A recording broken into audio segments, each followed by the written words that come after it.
Have you ever sat at your own family's dinner table, only to be treated like a stranger in your parents' home? Imagine giving up $200 every month for 3 years, saving the very roof over their heads, only to be thrown out with the words, "Don't ever come back." If you've lived through toxic family dynamics or witnessed something like this, leave a comment below. And if you're still watching from the very beginning, type, "I'm here. I'd love to know who's with me." My name is Heidi, and at 32 years old, I never imagined a simple Sunday family dinner would end with me standing on the front porch, no longer welcome in the house I once called home. When my mother, Gloria, pointed to the door and screamed for me to get out and never come back, I actually listened this time. What she didn't know, and what my father Richard would only discover weeks later when the bank's foreclosure notice arrived, was that I had been silently covering their $200 mortgage every single month for 3 long years. The shock on his face when he finally pieced it together is burned into my memory. But what happened next, when secrets collided with pride and years of unspoken resentment exploded, changed not only my family but the very meaning of home itself. These comparisons were constant and crushing. My choice in friends was another battleground. That Olivia girl seems shallow. I do not like how she dresses, my mother would say, after meeting a new friend. And why are you wearing those jeans? They make you look heavier than you are. Comments about my appearance started when I was around 12 and never stopped. The worst fights were about my future. When I expressed interest in finance during high school, my mother scoffed. "Women do not get taken seriously in that field. You should choose something practical like nursing." But finance fascinated me. The way numbers could tell stories and predict outcomes. I secretly applied to business programs against her wishes. My father worked as a regional sales manager for a pharmaceutical company for 28 years. He made good money enough for my mother to be a stay-at-home mom, even after we were grown. She took pride in their 5-bedroom colonial with its manicured lawn and designer furniture. The house was her domain, her accomplishment, though she never contributed financially to it. I ended up graduating with honors in finance from Cornell University. Again, not quite meeting my mother's expectations because I did not get into Harvard like she had wanted. Still, I secured a job at a prestigious financial management firm right out of college, and worked my way up to senior financial advisor by the time I was 28. My clients trusted me, my bosses valued me. But at family gatherings, my mother would introduce me with, "This is Heidi. She works with money," as if my career was a hobby not worth explaining. 3 years ago, everything changed when my father was laid off during company restructuring. At 59, he struggled to find comparable employment. The severance package was generous but not infinite. My mother refused to downsize their lifestyle or consider getting a job herself. At my age, who would hire me? And we cannot leave this house. What would people think? I discovered their financial troubles accidentally during a visit home. I found my father at the kitchen table late at night, surrounded by bills, his head in his hands. When I asked what was wrong, he broke down and admitted they were 3 months behind on the mortgage and at risk of foreclosure. Without telling them, I contacted their mortgage company the next day. I set up automatic payments from my personal account for their $2,200 monthly mortgage. It was a significant chunk of my income, but I had savings and lived modestly despite my success. I could afford it, and the thought of my parents losing their home was unbearable. I never told them what I had done. My father eventually found part-time work that he claimed covered their expenses, and I pretended to believe him. Looking back, I should have recognized the signs that something was still wrong. The new credit cards my mother opened the evasive way. My father answered questions about their finances, the increasing tension between them. Their house was a 5-bedroom, 4B colonial-style home in an upscale suburb of Boston. The kitchen had been remodeled when I was in high school with granite countertops and stainless steel, appliances that my mother had insisted upon. The formal dining room held the mahogany table where we had gathered for tense holiday meals since I was a child. My old bedroom remained largely untouched since I moved out a time, a capsule of lavender walls and academic trophies. Despite the discomfort I felt there, the household memories, the height marks penciled on the kitchen doorframe, the dent in the living room, the wall from when Justin threw a baseball indoors, the window seat in the front room where I used to read for hours, escaping into stories where families actually liked each other. It was harder to leave than I expected when the time came. I visited my parents at least twice a month despite the knot that formed in my stomach every time I turned onto their street. These visits were primarily for my father. After losing his job, his confidence had crumbled. I worried about his mental health, especially when I noticed how much the liquor bottles in their cabinet seemed to empty between my visits. The warning signs were everywhere, intensifying over the past year. My mother's criticism grew more barbed, less disguised as concern. When I brought homemade lasagna for dinner, her favorite, she took one bite and asked if I had used low-fat cheese, because she could taste the difference, and not in a good way. When I offered to help clean up, she would follow behind me, re-washing dishes I had already done, sighing loudly to make sure I noticed.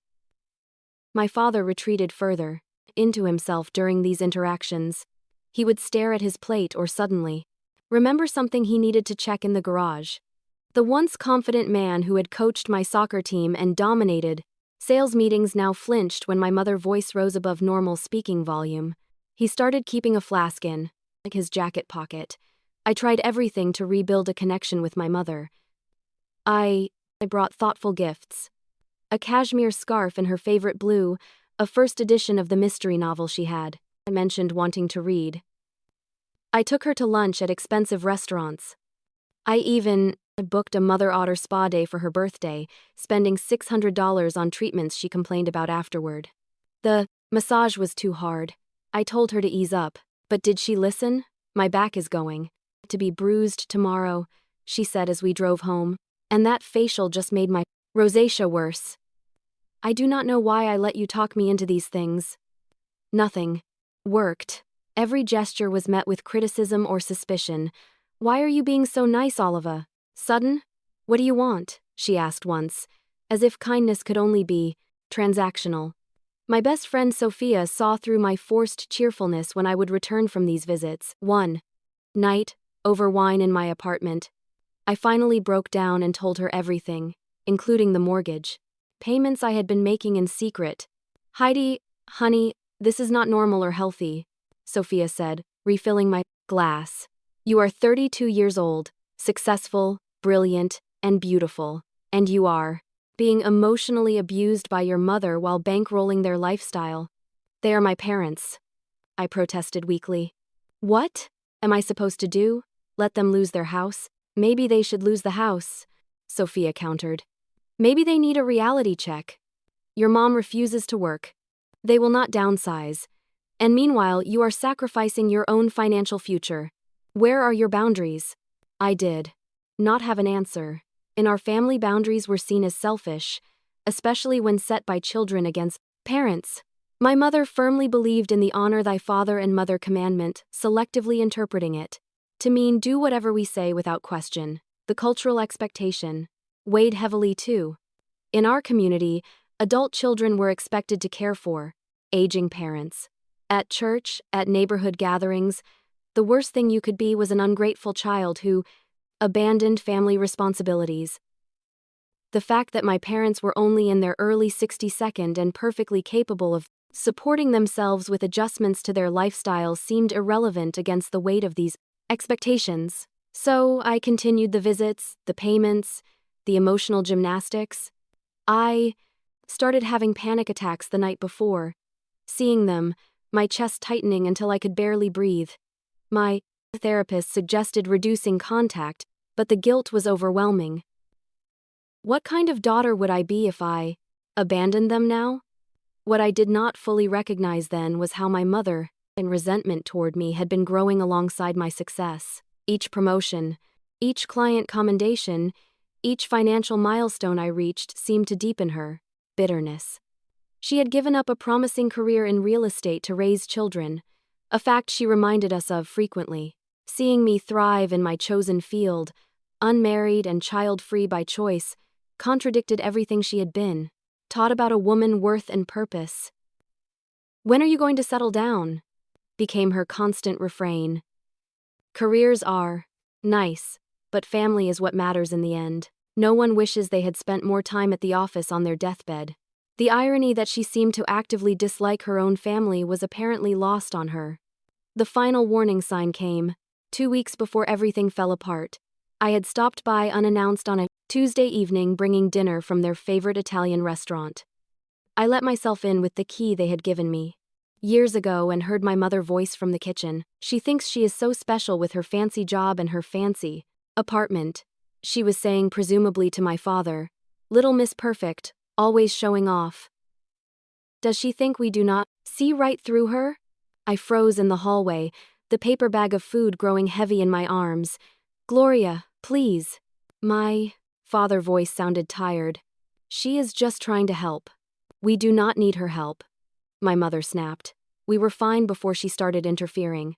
I raised her better than this to be so condescending." I backed away silently and left without them ever knowing I had been there. I sat in my car for 20 minutes, shaking before I could drive home. That night I called Sophia and cried until my throat was raw. Next time will be different, I promised myself as I had countless times before. Next time I will stand up for myself. But old habits die hard, and the fear of confrontation had been conditioned into me since childhood. I did not know then that next time would be the breaking point for all of us. My father's 60th birthday fell on a Saturday in April. Despite my anxiety, after overhearing my mother comments, I decided to go home for the weekend to celebrate with them. I brought an overnight bag and a carefully wrapped gift box containing a Rolex watch I had spent months saving for. It was the exact model my father had admired in a magazine years ago, saying, "Maybe when I retire." With his job lost that retirement, Rolex had become an impossible dream, and I wanted to give him something special to lift his spirits. The tension was palpable from the moment I arrived. My mother greeted me with a stiff hug and immediately commented on my hair. "Oh, you cut it again." It was finally getting to a nice length. I had actually grown it out for months, but correcting her would only lead to an argument. I had arranged for dinner reservations at an upscale steakhouse my father loved. But my mother vetoed the plan. I already made his favorite pot roast. No need to waste money at those overpriced restaurants. So, we ate at home at the formal dining, a table set with the good china that only appeared on special occasions. The conversation was stilted. I asked about their friends, the neighbors, my father's garden. Each topic eventually circled back to some complaint or criticism. The pot roast was delicious, I had to admit. But the meal felt endless. My father drank 4 glasses of wine and grew quieter with each one. When it came time for presents, I nervously handed over the blue gift box. My father opened it slowly, and his expression when he saw the watch was everything I had hoped for. Surprise, delight, disbelief. "Heidi, I cannot accept this.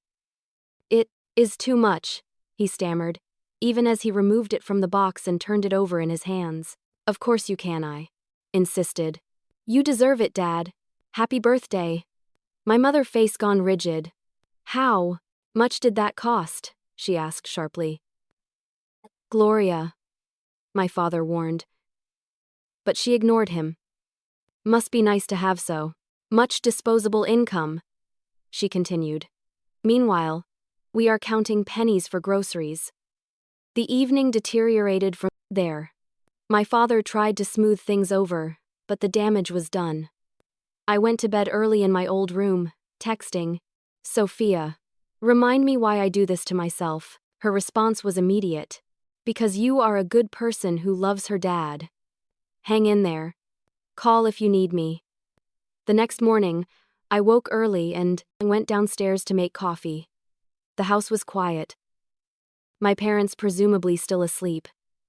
As I waited for the coffee to brew, I heard their voices drifting from the study across the hall. The door was partially open and their words carried clearly. "We cannot keep doing this, Gloria," my father was saying. "The credit cards are maxed out. The property taxes are due next month. We have to tell her." "Tell her what?" My mother snapped. That we are failing. That is exactly what she wants to hear so she can swoop in and play savior. That is not fair. She would help us if she knew. I am not taking charity from my child. We will figure it out. How I am working part-time at a hardware store making a fraction of my old salary. You refused to get even a part-time job. We are underwater, Gloria. Their voices dropped, and I strained to hear. My heart was pounding. They were in worse shape than I had thought, and my father had been hiding it from me despite my help with the mortgage. When they came into the kitchen 20 minutes later, I had made a decision. I would offer to help them create a financial plan, something sustainable that would allow them to keep their home and dignity. It was literally my job to help people in financial crisis, and I could do this for them. I waited until we were all seated with coffee before speaking. Mom, Dad, I could not help overhearing some of your conversation earlier. I know things have been tight since Dad lost his job, and I want to help. My mother's face went white, then red. You were eavesdropping on us. No, I was in the kitchen. Your voices carried. I took a deep breath. Look, financial planning is what I do professionally. Let me help you create a budget. Maybe look at refinancing options for the house. So now we need your professional help. My mother's voice had taken on the dangerous, an edge I recognized from childhood. You think we are incompetent, that we cannot manage our own affairs? That is not what I said at all. I tried to keep my voice calm, but it sounds like things are serious and I have resources and knowledge that could help. Of course you do, she said sarcastically. Little miss, perfect with all the answers. You have no idea what the real world is like. You have had everything handed to you. The unfairness of this statement stunned me. I had worked through college, graduated with loans I had paid off through years of careful budgeting. Nothing had been handed to me except criticism and impossible standards. Mom, that is not true, and you know it, I said, my voice stronger than I expected. I have worked incredibly hard for everything I have, and I am just trying to help. We do not need your help, she snapped. And we certainly do not need your judgment. It is not judgment. It is concern, I insisted. Dad just said you are underwater financially. The property, taxes are due, your credit cards are maxed out. These are serious problems. Problems that are none of your business, she said. This is between your father and me. My father sat silently, staring into his coffee cup. His new Rolex gleamed on his wrist, an ironic symbol of prosperity we all knew was an illusion. Dad, I said softly, please say something. He looked up, his eyes tired. Your mother is upset, Heidi. Maybe we should discuss this another time. That was when something broke inside me. After 3 years of paying their mortgage, after decades of walking on eggshells, after endless criticism and emotional manipulation, I was done being the family punching bag. There will not be another time, I said, my voice shaking. This pattern never changes. Mom, tax, Dad enables, and I am supposed to take it because we are family. Well, I am done. My mother stood up so quickly, her chair tipped backward. How dare you speak to us like that in our own home after everything we have done for you? What exactly have you done for me, Mom? Made me feel inadequate at every turn. Criticized my appearance, my career, my life choices, taken financial support without acknowledgement or gratitude. Her face contorted with rage. Financial support? What are you talking about? I almost told her about the mortgage payments then, but something held me back. It would only give her more ammunition, more ways to make me feel manipulated. Nothing, I said. Forget it. No, you brought it up. What financial support? The occasional dinner, all out. The birthday gifts. Do you want a medal for doing the bare minimum a daughter should do? The bare minimum is exactly what I have gotten from you emotionally my entire life, I said, and immediately regretted the honesty. It was like throwing gasoline on a fire. My mother exploded. You ungrateful, selfish girl. After everything I sacrificed for you, I gave up my career to raise you.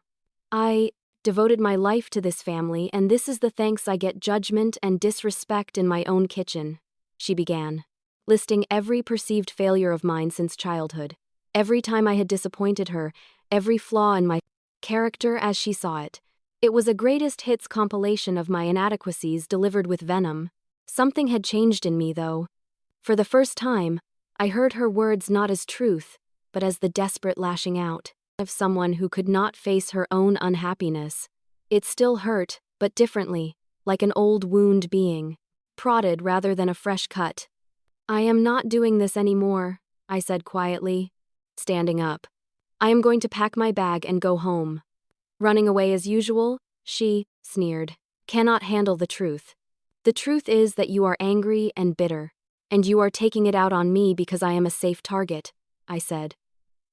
"The truth is that I have been paying your mortgage for 3 years without telling you because I knew you would react exactly like this, making it about your pride instead." Mix of practical solutions.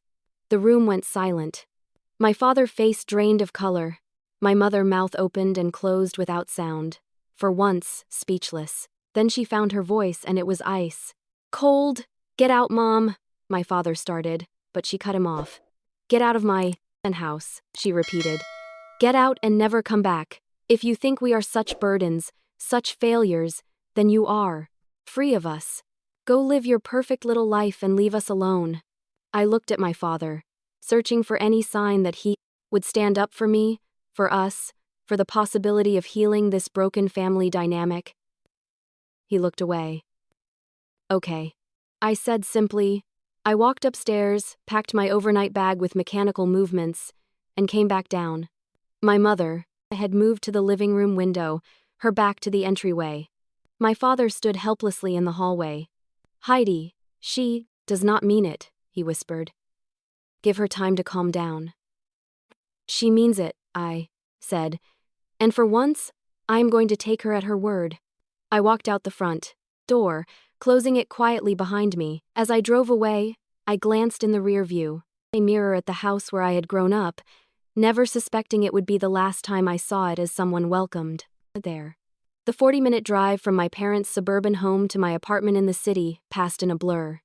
My hands gripped the steering wheel so tightly my knuckles turned white. I did not cry. I did not scream. I just drove numb and hollow as if someone else was controlling my body. When I arrived home, I sat in my parked car for nearly an hour, unable to summon the energy to go inside. Finally, my phone buzzing, with a text from Sophia, broke the trance. "How's the birthday weekend going? Surviving?" I called her immediately, and to my surprise, my voice was steady as I recounted what had happened. It was only when I reached the part about my mother's final words that my composure cracked. "She told me to get out and never come back," I said, and then the tears came hot and relentless and I left Sophia. I just left. "Where are you now?" she asked, concern evident in her voice. "In my car outside my building. I am coming." "Over. Do not move." 20 minutes later, Sophia arrived with a bottle of wine and a bag from the deli down the street. She took one look at me, still sitting in my car, and opened the passenger door, sliding in beside me. "First hug, then food, then wine, then we figure this out," she said, pulling me into her arms. I spent that night on Sophia's sofa, unable to be alone with my thoughts. The next day was Sunday, and she called in sick to her job on Monday to stay with me. By Tuesday, I had to return to work. Though I was barely functional, I went through the motions with clients, my professional mask firmly in place, but inside I was unraveling. My father called several times that first week. I let each call go to voicemail. His messages were vague. "Please call me back, Heidi. We need to talk." No apology, no acknowledgement of what had happened, just a request for me to once again be the bigger person to smooth things over as I had done my entire life. There were no calls from my mother. After 10 days of emotional limbo, I made an appointment with a financial advisor colleague to discuss my own situation. I had been paying $2,200 monthly toward my parents' mortgage for 3 years, totaling nearly $80,000. Money I could have put toward my own home, my retirement, or simply enjoying the fruits of my hard work. Legally, you have no obligation to continue these payments. My colleague Diane advised the mortgage is in their names. You are not a co-senior. You have been making a gift essentially. What will happen if I stop? I asked. They will receive notices of non-payment. Eventually, if they cannot make the payments themselves, foreclosure proceedings could begin. But Heidi, that is not your responsibility. I decided to stop the automatic payments immediately. It was both terrifying and liberating, like cutting a cord that had both connected and constrained me. The next step was finding my own place to live, a permanent home rather than the series of rentals I had occupied since college. With the mortgage payments off my monthly budget, I could now afford to look at condos and small houses in neighborhoods I had previously considered out of reach. 2 weeks after the blow-up, I put a deposit on a sunlit 2-bedroom condo in a converted Victorian house. It had bay windows, hardwood floors, and most importantly, it was mine.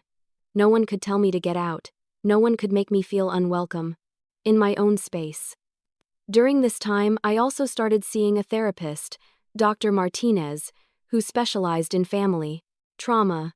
Our first session was reveille. What you are describing sounds like a lifetime of emotional abuse, she said after I recounted my childhood and recent events. Your mother exhibits classic narcissistic behaviors, and your father is what we call an enabler. But she is not always terrible, I protested weakly. Sometimes she can be loving, especially when I am doing exactly what she wants. That is part of the cycle of abuse, Dr. Martinez explained. The periods of apparent normalcy or even affection keep you hoping things will change. They keep you coming back. But has the fundamental dynamic ever really changed? I had to admit it had not. The good periods were just lulls between storms, never representing real growth or healing. Through therapy, I began to recognize patterns I had never seen before. How my mother would create crises to pull me back when I was establishing independence. How she would undermine my confidence before important life events. How she would pit family members against each other to maintain my lane and control. What about the mortgage payments? I asked Dr. Martinez during our third session. Was I enabling them by paying without telling them? She considered this thoughtfully. Your intention was to help, but keeping it secret did prevent them from facing reality. It allowed your father to avoid taking necessary action and your mother to maintain denial about their situation. So I was wrong to help. The thought was painful. Not wrong. You acted out of love and concern, but sometimes helping can hurt in the long run. True help would have been working with them to develop financial independence, not creating financial dependence. The hardest part of those weeks was learning to sit with guilt without acting on it. When I would think about my parents possibly losing their being of home, my instinct was to rescue them, to sacrifice my own well-being to preserve theirs. Dr. Martinez helped me see this as a conditioned response, not a moral obligation. Your parents are adults who made their own choices, she reminded me. Your father chose not to find adequate employment after his job loss. Your mother chose not to work or adjust their lifestyle. These were choices, not circumstances thrust upon them. Gradually, the panic attacks subsided. I slept through the night more often. I stopped checking my phone constantly for messages from my father. I began to embrace the possibility that life could be different, that I could love my family without being consumed by them. I threw myself into making my new condo a home. I painted the walls colors my mother would have hated, a deep teal in the living room, a sunny yellow in the kitchen. I bought furniture that suited my taste rather than what would impress others. I created a home office where I could work on personal financial projects, including a revised retirement plan now that I had an extra $2,200 monthly to invest. Through it all, there was a lingering sadness. Despite everything, I loved my parents. I missed the father who had taught me to ride a bike, who had slipped me extra allowance for books, who had been proud of me before my mother convinced him not to be. I even missed the mother who, in rare moments of connection, would share stories of her own childhood dreams or laugh genuinely at a shared joke. But I could not miss them enough to destroy myself in the process of loving them. That was the boundary I was finally learning to set. Exactly 3 weeks and 2 days after I walked out of my parents' house, my phone rang with my father. Number while I was at work. I had been expecting this call yet was still unprepared for the rush of emotion that hit me when I saw his name on the screen. I was alone in my office between client meetings. So I took a deep breath and answered, "Hello, Dad." Heidi. He sounded relieved that I had picked up. "How are you, sweetheart?" The casual normality of his greeting, as if nothing had happened, was jarring. "I am okay," I said cautiously. "How are you?" "Oh, getting by." There was an awkward pause. "We have missed you at Sunday dinners." I said nothing, waiting. If he wanted to pretend everything was normal, he would have to do it without my help. "Your mother has been asking about you," he continued, which I knew was a lie. If my mother had been asking, it was not out of concern. "Has she?" I kept my voice neutral. He cleared his throat. "Well, you know how she is. She has her pride, but I know she regrets." "What happened?" "Did she say that?" I asked. Another pause. "Not in those exact words." "No, but I know she does." My heart sank. Nothing had changed. He was still making excuses for her, still expecting me to accept the unacceptable. "Dad, why are you calling?" I asked directly. Can a father not call his daughter just to check in? He attempted a light tone that fell flat. After 3 weeks of silence following Mom throwing me out of the house. "No, that is not just checking in."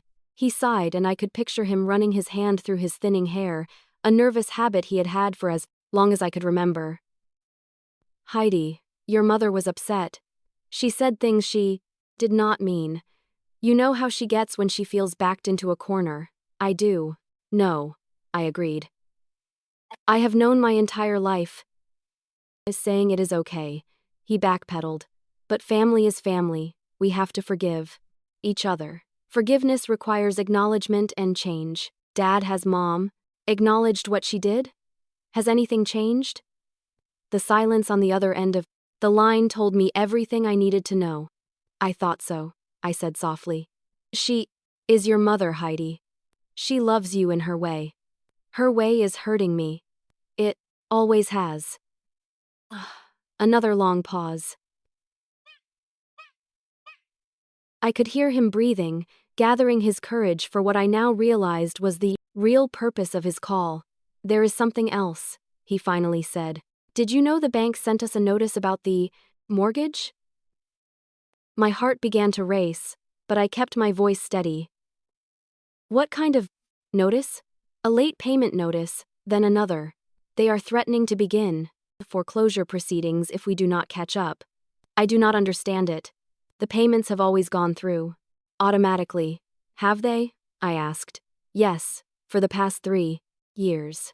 Ever since." He trailed off, and I could hear the moment realization began to dawn. "Heidi, what did you mean when you said you had been paying our mortgage?" The moment of truth had arrived. Part of me wanted to deflect to protect him from the reality of how much I had sacrificed while they had taken me for granted, but I was done with secrets and enabling. I meant exactly what I said. "Dad, I have been making your mortgage payments $2,200 every month for the past 3 years. That is why they were always on time, regardless of your financial situation." The silence that followed was deafening. "That is not possible," he finally said, his voice faint. "We would have known." "How? You never looked at the payment details, did you? The bank statement just showed the payment was received. You assumed it was coming from your accounts, but why would you? How could you afford?" He stammered. "I make good money, Dad. The money you and Mom dismiss as my fancy job. I lived in a much smaller apartment than I could afford, drove an older car, limited my expenses, so I could help you keep your home. Because I loved you and could not bear to see you lose everything. Why did you not tell us?" There was pain in his voice now and confusion.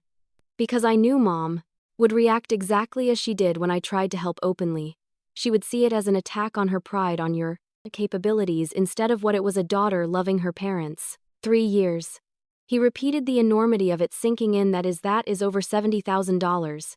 $79,200 to be exact. I confirmed. "Heidi, I had no idea. I thought I told your mother I had found freelance consulting work that was covering our expenses. I was too ashamed to admit I was stocking shelves. At 60 years old. The admission broke my heart. My proud, accomplished father had been reduced to creating fictions to preserve his dignity. There is no shame in honest work, Dad. The shame is in not facing reality. Does this mean? Have you stopped the payments? He asked, his voice small. Yes, I said simply. When Mom told me to get out and never come back, I took her at her word. All of it. But the house, he began, is not my responsibility, I finished firmly. It never was. You and Mom need to make some hard decisions now. Sell the house you cannot afford. Get jobs that cover your actual expenses. Create a sustainable retirement plan. All things I offered to help with before Mom threw me out. She will never agree to sell, he said, panic edging into his voice. Then she needs to get a job, or you need to find better paying work, or both. But Dad, I cannot keep setting myself on fire to keep you warm. I understand, he said. Though I was not sure he did what you did for us. I do not know what to say. You do not need to say anything, but I do need you to understand that things have to change. I am not coming back to the old dynamic. I am not going to be the family scapegoat anymore. Of course not, he agreed quickly. I will talk to your mother. I will make her understand. I almost laughed at the idea that he could make my mother understand anything she did not want to acknowledge. Good luck with that. Could we meet to talk about all this in person? He asked hopefully. I considered refusing. The thought of facing either of them again so soon made my stomach clench, but I also knew that written boundaries were clearer than unspoken ones. Not at the house, I said firmly.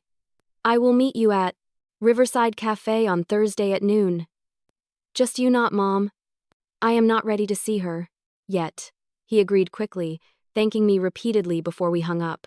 After the call ended, I sat at my desk shaking. I had finally told the truth and the world. It had not ended. In fact, for the first time in years, I felt like I could finally breathe. I arrived at Riverside Cafe 20 minutes early on Thursday, choosing a table in the back corner where I could see the door. I had prepared for this meeting with the same thoroughness I would use for an important client presentation. Dr. Martinez and I had role-played potential scenarios. I had written down my boundaries and practiced stating them clearly and calmly. Remember, you are not responsible for their emotions or reactions. She had advised during our emergency session the day before. You are only responsible for communicating your own needs and limits with clarity. My father arrived exactly on time, looking like he had aged years in the few weeks since I had seen him. His shoulders were hunched, his face gaunt. The Rolex I had given him was conspicuously absent from his wrist, and I wondered if he had pawned it already. Heidi, he said with visible relief, as if he had half expected me not to show up. Thank you for meeting me, I nodded, gesturing to the chair across from me. We ordered coffee, and an uncomfortable silence fell between us until the server left. How have you been? He asked tentatively. I have been reflecting a lot, I said, sidest, stepping the politeness. On our family dynamics, on my role in them, on what I want moving forward. He nodded, looking down at his coffee. I have been doing some thinking too. Tell me, I encouraged. He took a deep breath. I want to start by saying I am sorry not just for what happened that day, but for years of not protecting you from your mother anger, for allowing you to become her target, for taking your support without acknowledgement. It was more self-awareness than I had expected, and it momentarily threw me off balance. Thank you for saying that I managed. After we spoke on the phone, I went through our bank records, he continued. I saw the truth. For 3 years you have been carrying us while I pretended everything was fine. He looked up, his eyes wet. I feel ashamed, Heidi. Deeply ashamed. I did not tell you about the payments to make you feel ashamed, I said. I did it because I love you, and I wanted to help. I know that makes it worse somehow. He wiped at his eyes with a napkin. A father should provide for his children, not the other way around. At least not when the parents are still able-bodied and capable. It is not about gender roles or traditional expectations, Dad. It is about honesty and reciprocity. I would have gladly helped you if you had been honest about your situation, and if that help had been met with gratitude instead of hostility. He nodded, accepting this. Your mother and I have had some difficult conversations since your call. I can imagine, I said dryly. She did not believe me at first about the mortgage payments. She accused me of making it up to manipulate her. He sighed. I had to show her the bank statements, the dates of the payments, the account number they came from. And she cried, he said, simply. I have not seen your mother cry in years, not since her father died. I was not sure how to feel about this. Part of me, the wounded child inside, felt vindicated. Another part felt sad that it had come to this. Did she say anything about how she treated me? I asked. He hesitated. She is struggling with that part. She feels humiliated, which makes it hard for her to acknowledge her behavior. Her humiliation does not erase my hurt, I said firmly. No, it does not, he agreed, which is why I asked her to come here today to apologize to you herself. My heart jumped. You what? I told you I was not ready to see her. I know, and I am sorry, but I thought if you could just and hear her out. The cafe door opened then and my mother walked in. She spotted us immediately and headed toward our table. I felt like I could not breathe, trapped between my boundary and the approaching confrontation. You ambushed me, I said to my father. My voice low and angry. I am sorry, he repeated helplessly. I thought it would be better this way. My mother reached our table, standing awkwardly beside it. She looked different, smaller somehow. Her normally perfect hair was pulled back in a simple ponytail, and she wore minimal makeup. Like my father, she seemed to have aged rapidly. Hello, Heidi, she said, her voice uncharacteristically subdued. I did not invite her to sit. Dad told me you were coming despite my explicit request to meet with him alone. She flinched at my tone.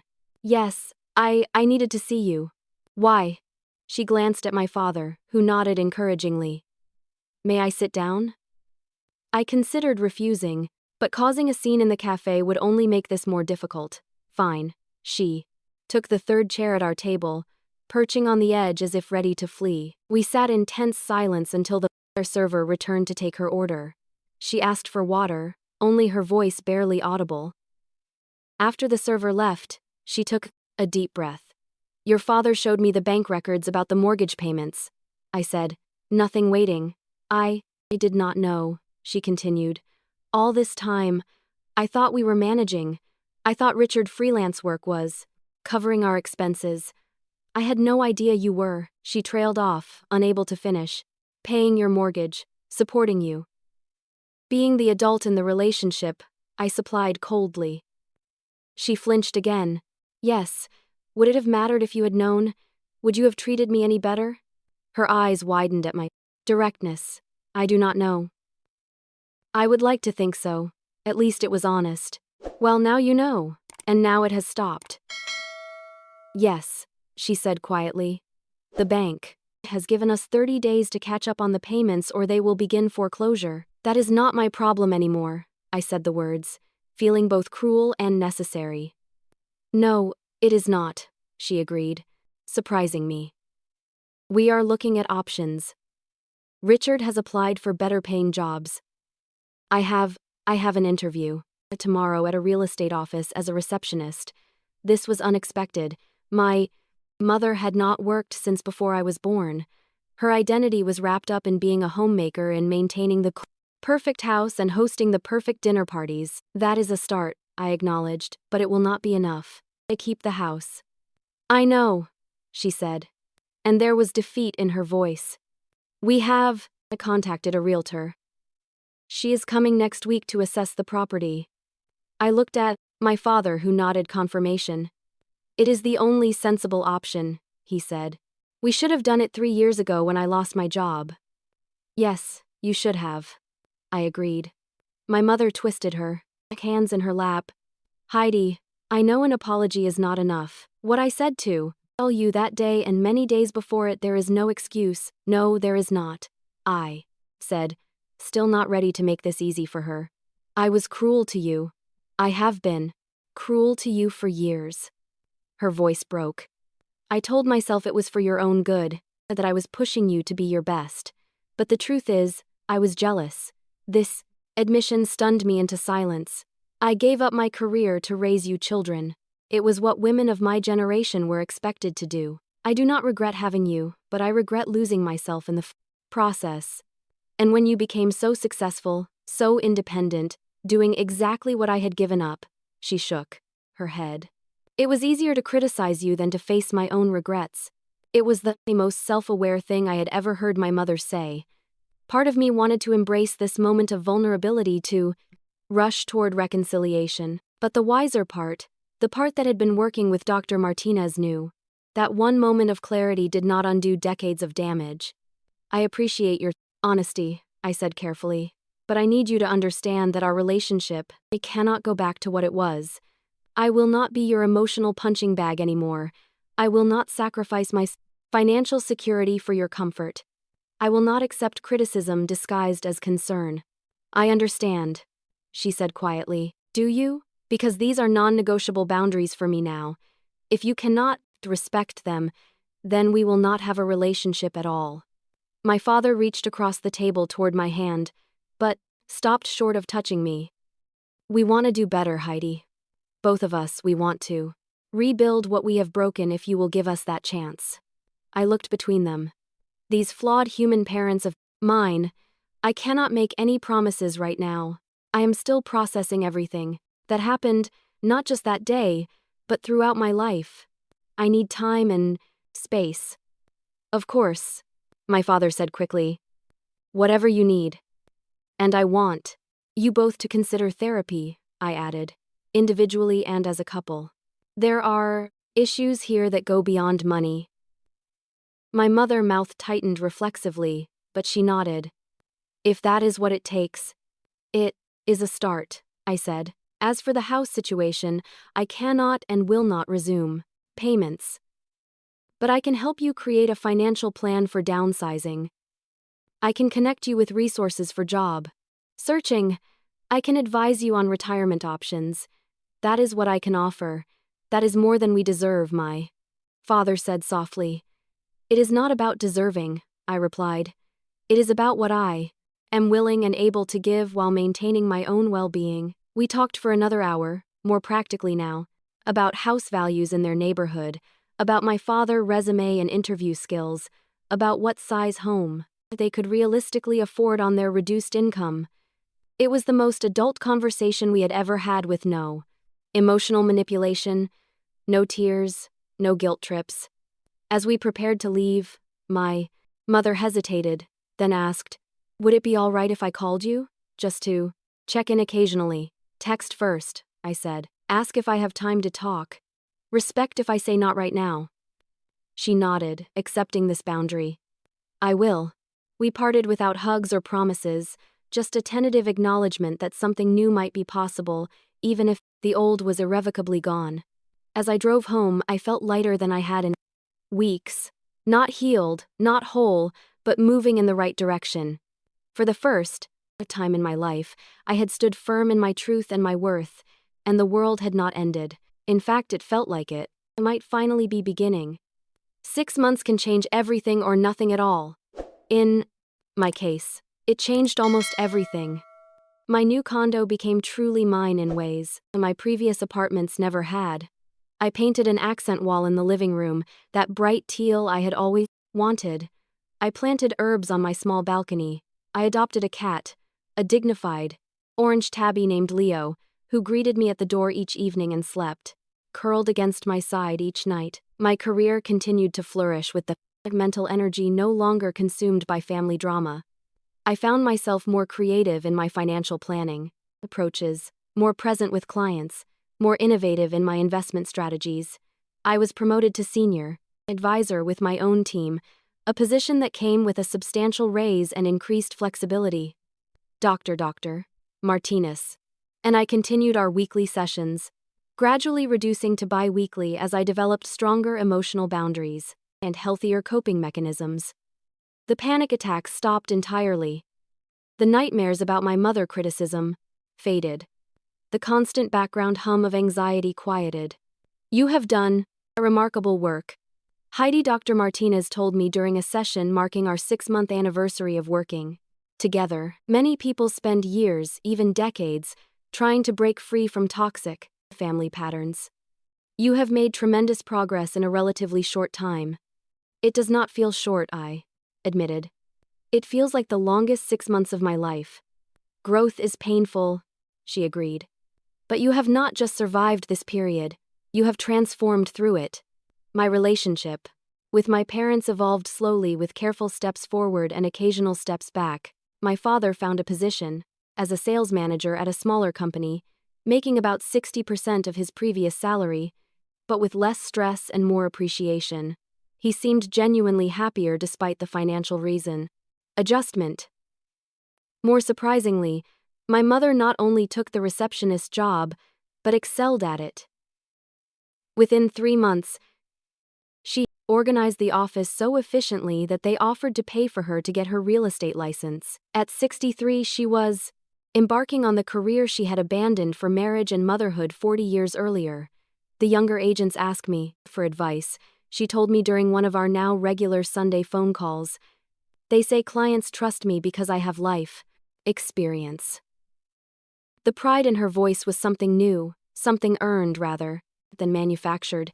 It suited her. They sold the Colonial in the suburbs, making enough profit to pay off their credit card debt and put a down payment on a 2-bedroom townhouse closer to the city. It was a third of the size of their previous home, but required far less maintenance and was within their new budget. I do not miss the big house as much as I thought I would, my father confessed when we met for lunch one day. All those rooms we never used, all that stuff we never needed. It feels good to simplify. The most significant change, though, was that my mother began seeing a therapist of her own. It was not at my insistence. She made the decision after breaking down at work one day when a client resembling me came in with her young daughter. I suddenly saw us, you and me, as we were when you were little. She explained, before I became so critical when you still looked at me with complete trust, and I realized how much I had destroyed. Her therapist diagnosed her with narcissistic tendencies rooted in her own childhood trauma, a pattern she had unwittingly perpetuated. The work was difficult and often painful for her. There were sessions after which she would call me, voice raw, from crying to apologize for specific incidents from my childhood that she had finally recognized as harmful. I accepted these apologies cautiously, neither rushing to forgive, nor holding on to resentment. Dr. Martinez helped me understand that forgiveness was a process, not a single act, and that it was primarily for my own peace rather than my mother. Absolution. Our new relationship was built on clearer communication and firmer boundaries. I visited them in their new home once a month, no more. We spoke on the phone weekly, but I felt free to end calls that became negative or draining. I no longer automatically said yes to every request. No longer I felt responsible for their happiness or security. The strange thing is, my father observed during a rare moment of insight. Now that you are not carrying us, we have learned to stand on our own. It turned out to be good for all of us, though the road was painful. The hardest lesson wasn't financial at all, but human, learning the razor-thin line between helping and enabling. I still offered my professional guidance, but I no longer paid their bills. I cheered for their wins, but I didn't shield them from their failures. For the first time, I could say with certainty I loved them without losing myself in the process. As the seasons turned, I saw the transformation. Last Christmas in the Grand Colonial had been staged, full of glittering paper and forced smiles. This year, in their modest townhouse, the gifts were homemade, the laughter real, and for once, silence didn't mean danger. Over dinner at my place, Sophia looked at me and said, "By refusing to stay small, you gave them permission to finally grow." She was right. I had given myself permission too to live outside the script my mother had written for me, a script of sacrifice and repetition. Instead, I was crafting a story where peace mattered more than possessions, where respect outweighed obligation, where love didn't require self-destruction. And the irony? By setting those hard boundaries, by walking away when the words, "never come back," cut through me, I unknowingly handed my parents the very gift they could never give themselves: the chance to stand on their own feet. My mother found joy in work. My father rediscovered friendships. In different ways, we were all finally growing up. But here's what I never expected. One night, months later, my mother called me, her voice quiet, trembling. "Heidi, thank you for letting me lose everything. Because for the first time in my life, I feel like I've found myself. Sometimes the greatest act of love is not holding on but letting go. Sometimes the strongest families are not the ones that never shatter, but the ones that rebuild, piece by piece, into something more real." If you've ever carried a burden that wasn't yours, I hope my story speaks to you. Setting boundaries isn't betrayal, it's survival. It's love in its truest form. So tell me in the comments, have you ever discovered that stepping back gave your loved ones the space to finally step up? Because the truth is, sometimes the most shocking twist in life is not losing your family, but finally finding them.